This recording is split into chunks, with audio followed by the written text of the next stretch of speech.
हैं सुनील जी। इन दिनों में पिछले करीब 2 वर्षों से देख रहा हूं और ख़ासतौर पर 2022 में के इलेक्शंस के बाद देख रहा हूं कि समाजवादी पार्टी ने एक कंप्लीट यू टर्न मारा है और आप पिछड़ा और दलित अल्पसंख्यक की राजनीति को आपकी पार्टी ने सेंटर स्टेज पे रखा है। अचानक से दलितों के प्रति इतनी मेहरबानी, इतनी मोहब्बतें, इतने सजदे हैं कि लेटते हुए भी दिखते हैं आप लोग कई बार बाबा साहब की प्रतिमा के सामने। अच्छी बात है, होना भी चाहिए, पर ऐसा प्रतीत हो रहा है कि आप लोग कुछ वास्तविक मोहब्बत कम, ये चुनावी मोहब्बत अधिक प्रतीत हो रही है। देखिए ब्रजेश जी, मैं धन्यवाद दूंगा कि आज बाबा साहब की जयंती के अवसर पर आपने अपने कार्यक्रम में बुला करके बात रखने का और उनको नमन करने का मौका दिया है। और जहां तक जो आपका सवाल है, तो हम लोग समाजवादी लोग हैं, हम लोग भारतीय जनता पार्टी जैसे लोग नहीं हैं कि बाबा साहब को, संविधान को, लोकतंत्र को केवल नारों में और भाषणों में याद रखें, लेकिन जब मौका हो आरक्षण देने का तो आरक्षण छीन लें, जब मौका हो दलितों के उत्पीड़न का तो उत्पीड़न करें। और जब हम समाजवाद की बात करते हैं तो स्वाभाविक एक चेहरा आता है डॉक्टर लोहिया का।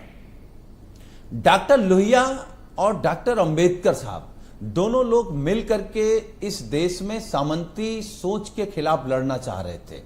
एक दूसरे के प्रति पत्राचार भी हुआ था, मिलने की बात हुई थी, लेकिन फिर ऐसी स्थिति बनी कि दोनों लोग मिल नहीं पाए। लेकिन वो मिलन हुआ जाकर के नेताजी का और मान्यवर काशीराम जी का। और जब वो मिलन हुआ तो आपको भी याद होगा, इसी उत्तर प्रदेश में सामंती सरकार थी और सामंती सरकार के खिलाफ एक नारा लगा, नारा गांव-गांव तक गया और संविधान बचाने के लिए, पिछड़े दलितों के हक अधिकार के लिए सरकार बनी गठबंधन की। और उस गठबंधन को फिर माननीय हमारे राष्ट्रीय अध्यक्ष जी माननीय अखिलेश यादव जी ने पहल की। जो अधूरा सपना था नेताजी का, मान्यवर काशीराम जी का, या डॉक्टर लोहिया का, या डॉक्टर अंबेडकर का जो अधूरा सपना था, उसको पूरा करने के लिए हमारे नेता ने आदरणीय बहन जी से हाथ मिलाया। आंदोलन आगे बढ़ा, आदरणीय बहन जी डर गई, लेकिन हमारे नेता नहीं डरे और हमारे नेता ने कहा कि हमारा जो चुनाव चिन्ह साइकिल है उसका एक पहिया डॉक्टर लोहिया की विचारधारा का है और दूसरा पहिया। ये वैचारिक परिवर्तन आपका कब हुआ? क्योंकि अम्बेडकराइट विचार पर समाजवादी पार्टी शुरू में तो थी नहीं, ये परिवर्तन 2022 के बाद आपका अधिक प्रतीत हो रहा है। नहीं, और दूसरा आप कह रहे हैं कि आप बाबा साहब के सपनों को, कांशीराम जी के, लेट मी कंप्लीट सर, बाबा साहब के सपनों को, कांशीराम जी के सपनों को पूरा करने के लिए आपने गठबंधन किया। अलग हाथ ये भी स्वीकार कर लेते कि आप अपने सपने को पूरा करने के लिए इस तरह के गठबंधन प्रयोग और ऐसी मोहब्बतों का इजहार करते हैं। देखिए, ये सच है ब्रजेश जी कि जब आप राजनीतिक दल चला रहे हैं, राजनीतिक दल के कार्यकर्ता हैं, हम एक राजनीतिक दल के कार्यकर्ता हैं, आ गए। हमारी जो सोच है, जो हमारी विचारधारा है, जो हम करना चाहते हैं, वो तभी संभव है जब आप सरकार में आए। अगर इस उत्तर प्रदेश में एक्सप्रेसवे बन पाया है तब जब सरकार में थे, इंटरनेशनल स्टेडियम बन पाया तब जब सरकार में थे, अच्छे हाईवे बन पाए तब जब सरकार में थे, 19 लाख बेटे और बेटियों को लैपटॉप माननीय अखिलेश यादव जी दे पाए जब वो सरकार में थे, लोहिया आवास हो, जनेश्वर गांव हो। अगर सर मेरा कोई डिसएग्रीमेंट नहीं है कि आप दलितों को कितनी मोहब्बत कब देते हैं और कब नहीं दे, मुझे कोई डिसएग्रीमेंट नहीं है, मैं आपसे कोई असहमत नहीं हूं। मैं ये कहता हूं कि ये जो अचानक परिवर्तन आप सभी में आए हैं, ये क्या वाकई में आप दलितों को उत्थान चाहते हैं या वोट लेके उनको फिर उसी राह पर फेंक देंगे? मेरी चिंता अपने समाज के लिए है। देखिए ब्रजेश जी, जब आपने डिबेट की ओपनिंग की उसमें एक बहुत अच्छी बात आपने बोली, हालांकि सभी अच्छी बातें बोली, लेकिन आपने कहा कि ये जो शोषित, वंचित, पीड़ित लोग हैं, इनका असली दर्द वही समझ सकता जो हो। हाँ, हम लोग तो उसी से आते हैं। अगर हमारे नेता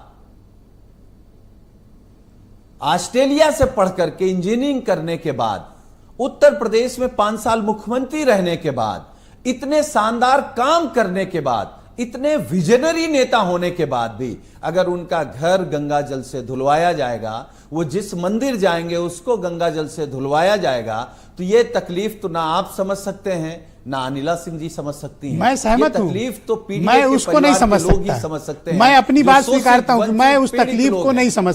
हाँ, मैं उनकी आवाज बन सकता हूं, दलितों, शोषितों, पिछड़ों की, लेकिन मैंने वो नहीं महसूस किया जो वो बेचारे महसूस करते हैं। मैं तो खुद इस बात को सर स्वीकारता हूं, क्योंकि कास्ट हमारे देश में एक प्रिविलेज है। हो सकता है मुझे वो प्रिविलेज हो, आपको हो, अनिला जी को, या किसी और को प्रिविलेज हो।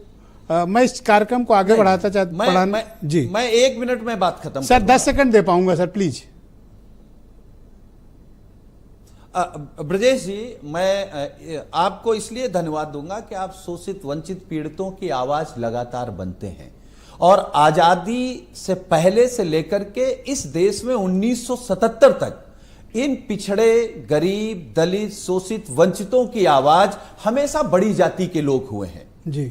वो लोहिया जी रहे हों, या गांधी जी रहे हों, या कपिल देव जी रहे हों, आचार्य नरेंद्र देव जी रहे हों, मोहन सिंह जी रहे हों, ब्रजभूषण तिवारी जी रहे हों। सिस्टम पॉलिटिकली इतना ब्रूटल आप सब लोगों ने बना रखा है, इंक्लूडिंग ऑल पार्टी, कि इनके समाज के लोग जब इनकी बात करने आते हैं तो उनका हस्त्र मायावती जैसा होता है, या रामदास अठावले जैसा होता है, या रामविलास पासवान जैसा कर देते हैं आप लोग।